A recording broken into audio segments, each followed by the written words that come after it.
contribution in the field of Islamic economics, finance, and banking. Dr. Abbas started his academic career in 1968 with the University of Alabama in the United States as a professor of economics, and later also at the Florida Institute of Technology. In 1984, he joined the IMF, the International Monetary Fund, in Washington, D.C. as an economist before serving as the organization's executive director and dean of its executive board. He was a highly influential member of the executive board of the INCEIF, and we have over the years had the opportunity to engage with him during that period, particularly during the Asian financial crisis, when the INCEIF board deliberated so extensively, in particular on Malaysia and the other countries facing the crisis in this region. He completed his term at the IMF in 2008. Dr. Abbas is also the recipient of several awards from several governments and also from the Islamic Development Bank, where he received the annual prize for the research in Islamic economics in recognition of his service in advancing the knowledge in Islamic finance. He has published books, papers, research articles on a wide range of areas, including microeconomic theory, mathematical economics, and Islamic economics.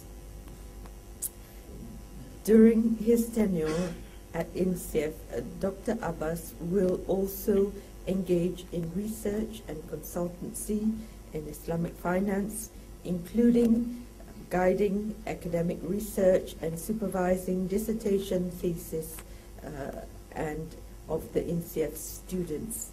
He will also present lectures abroad organized by INCEIF as part of the efforts to strengthen our strategic international alliances that have been established with INCEIF from other centers of learning in other parts of the world.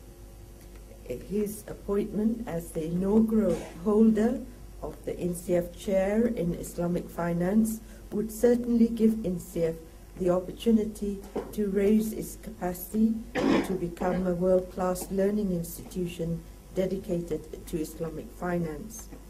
Dr. Abbas has his valuable knowledge and insights and his extensive experience both in academia and at the IMF will benefit and enhance the knowledge and expertise not only of the INCEIF graduates but also the academia and financial community, meaning the practitioners in the industry of Islamic finance. Since its establishment in 2006, INCEIF has grown from strength to strength and has been recording a steady increase in the number of students for its 3 flagship programs: the Chartered Islamic Finance Professional, or CIFP as it's now known, the Masters in Islamic Finance, and PhD in Islamic Finance. And we're really very pleased that the first batch of the CIFP graduates received their scrolls just a year ago in February of 2009, and all 32 that graduated have gained employment, or some of them are continuing their studies further. This year, INCEIF will see the first batch of Masters in Islamic Finance graduate, and next year we will see the first group of students to graduate from the PhD program. This is indeed a significant milestone for INCEIF that is achieved in such a short period of time. Ladies and gentlemen, as the Chancellor of INCEIF, it is my hope that the setting up of this INCEIF Chair of Islamic Finance will contribute to the development of expertise of the academic faculty and students at INCEIF, in addition to expanding further the understanding of Islamic finance by the financial community. It is my great pleasure now, and please join me in welcoming Dr. Abbas Mirakhor to deliver his lecture. Thank you.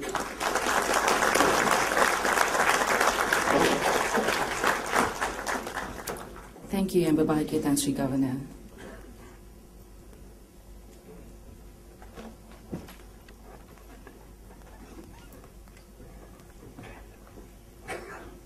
Bismillah wa billah wa fi sabilillah wa ala millati Rasulillah sallallahu alayhi wa alihi wa sallam. Dear Tansri Governor Dr. Zaki Akhtar Aziz,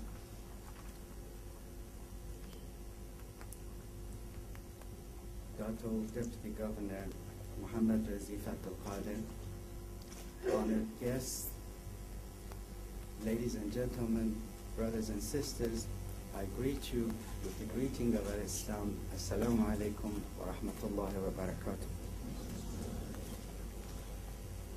Thank you, Governor, for that warm and generous introduction.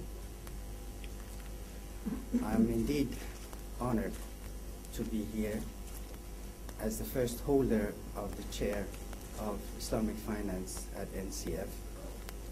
And for that, I thank the INCEIF Board of Directors, in particular the Chairman of the Board, Tansri Governor. I thank the Chairman of the Governing Council, Dr. Rosalie Muhammad Ali, President and Chief Executive, Dr. Ignat, Chief Academic Officer and Dean, Dr. Sayyid Osman Al-Habshi. I also wish to thank my young brother Zamri for going, and his staff for going beyond the call of duty to make my presence here possible.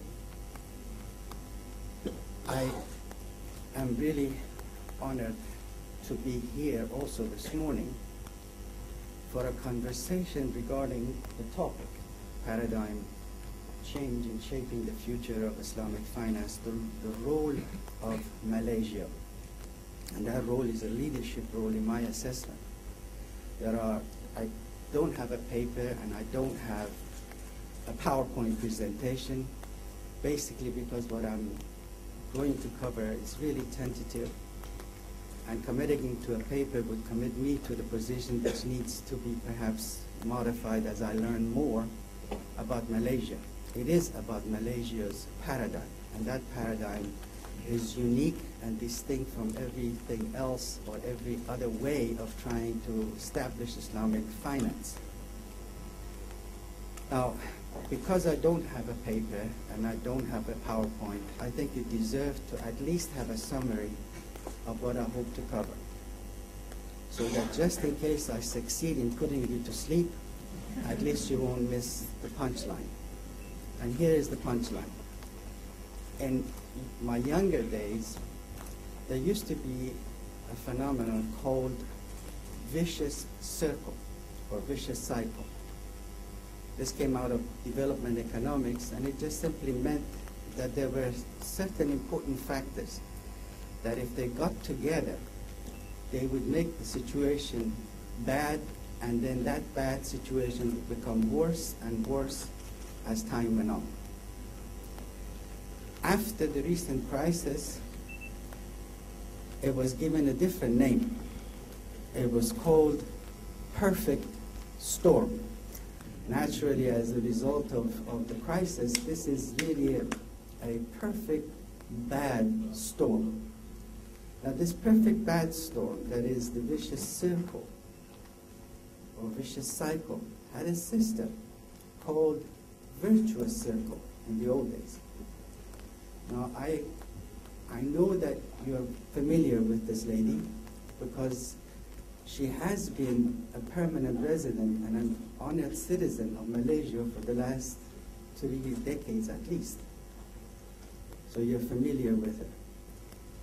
She is able to put together all these factors that, in case of her brother, would lead to a vicious circle of poverty, for example, and low equilibrium economic development,